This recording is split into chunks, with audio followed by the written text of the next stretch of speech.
ఏంటి నాకు అర్థం కావట్లేదు. ఒక రాజకీయ పార్టీ ప్రజాస్వామ్యం మీద గౌరవం ఉన్న వాళ్ళు ఎవరు కూడా ఈ విధంగా మాట్లాడరండి. ఉంటే రాజకీయాల్లో రామారావు గారి దగ్గర నుంచి రాజకీయాల్లో ఉన్నాం. ఒకటే చెప్తాను, నేను రాజకీయ పార్టీలు అన్న తర్వాత ప్రజాస్వామ్యంలో ఓడుతూ ఉంటాం, గెలుస్తూ ఉంటాం.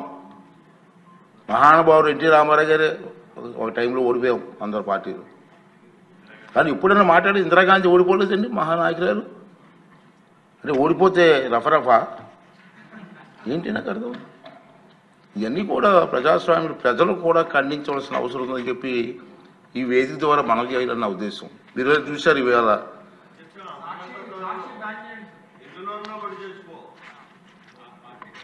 అంటే నేనేమంటానంటే నేను మీలా విమర్శించకూడదు కాబట్టి కొంచెం వస్తుంది, ఆవేశం వస్తుంది, కానీ కంట్రోల్ చేసుకుని మాట్లాడాల్సి వస్తుంది.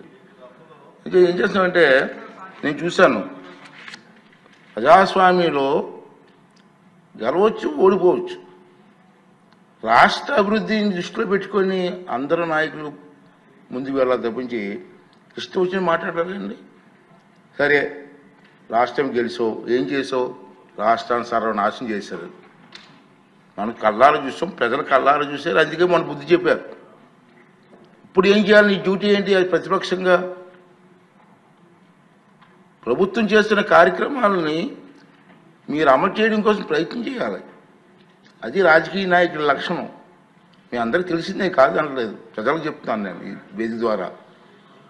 ప్రజలకి ప్రభుత్వం ఎక్కడైనా పొరపాట్లు చేస్తే అసెంబ్లీలోకి వచ్చి మాట్లాడు.